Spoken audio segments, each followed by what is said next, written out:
Cet homme s'appelle Hisayuki Takeuchi, un véritable virtuose du sushi capable de transformer n'importe quelle tranche de poisson en œuvre d'art. Des gestes calibrés au millimètre, une précision d'orfèvre, son savoir-faire semble inimitable. En tout cas, c'est pour la découpe du poisson, il va tellement vite, il est tellement à l'aise avec les couteaux. Mais il en faut plus pour décourager Sandra, 26 ans.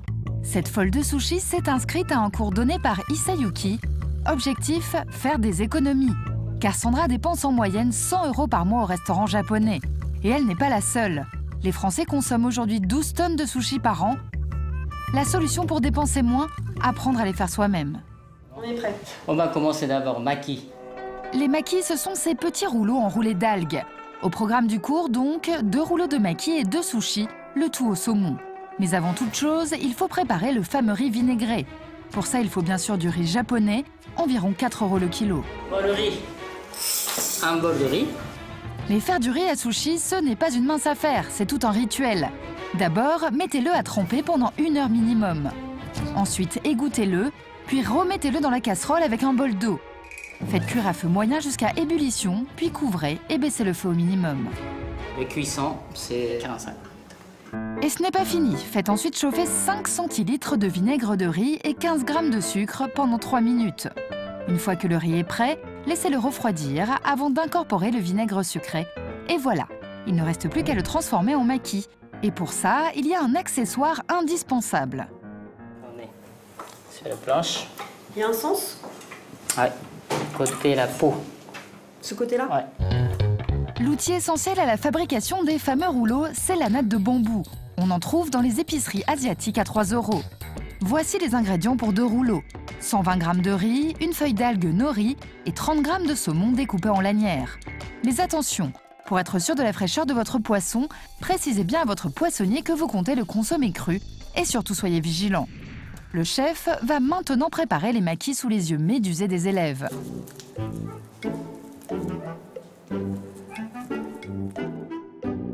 Ça va vite, ça va très vite. Pourtant, il va falloir se lancer.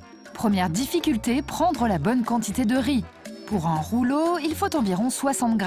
Et si le chef a le compas dans l'œil, ce n'est pas le cas de Sandra. J'ai des plus petites mains que le chef, donc voilà, ça fait pas la même quantité sur ma feuille de nori. Une fois que l'algue est tapissée de riz, disposez les lanières de saumon au centre. Dernière étape cruciale, le roulé du maki.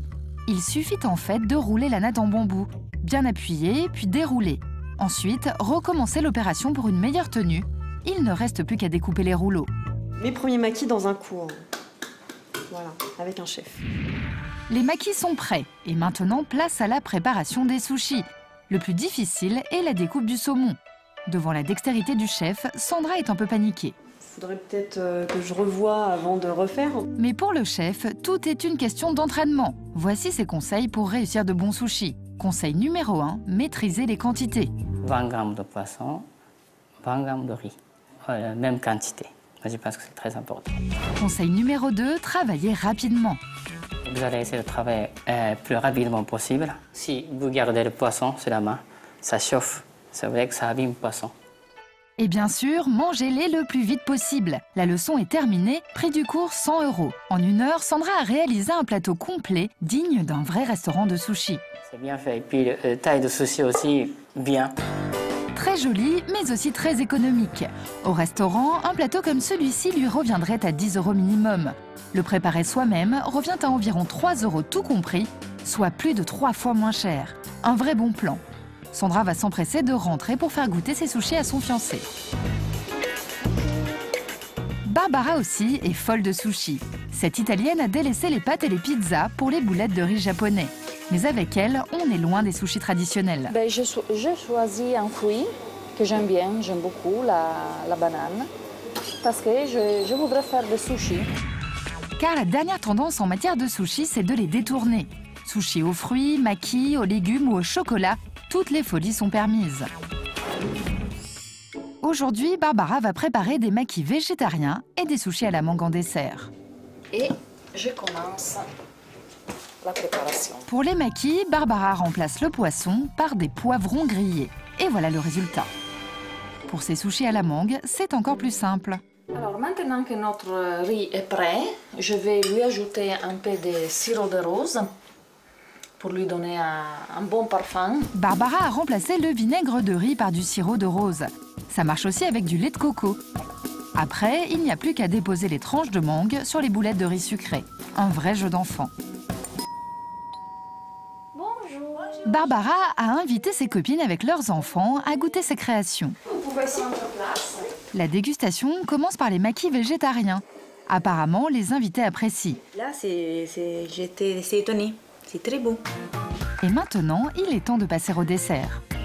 C'est bon, on a encore le goût de la rose. Oui, c'est une réussite, oui. C'est sûr, pour moi, oui. Merci. Et l'intérêt de ces sushis sans poisson, c'est qu'ils plaisent aussi aux enfants. Mais qu'en est-il pour Sandra?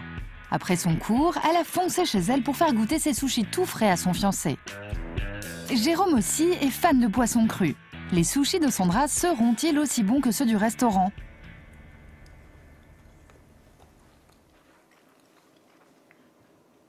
Approuvé. Mais souvenez-vous, avant de vous lancer, veillez à respecter les 3 règles élémentaires. Règle numéro 1, s'assurer de la fraîcheur du poisson. Règle numéro 2, respecter scrupuleusement l'équilibre riz et poisson. Règle numéro 3, préparer ces sushis rapidement pour éviter l'altération du poisson. Grâce à ces conseils, vous devriez réussir vos sushis sans souci.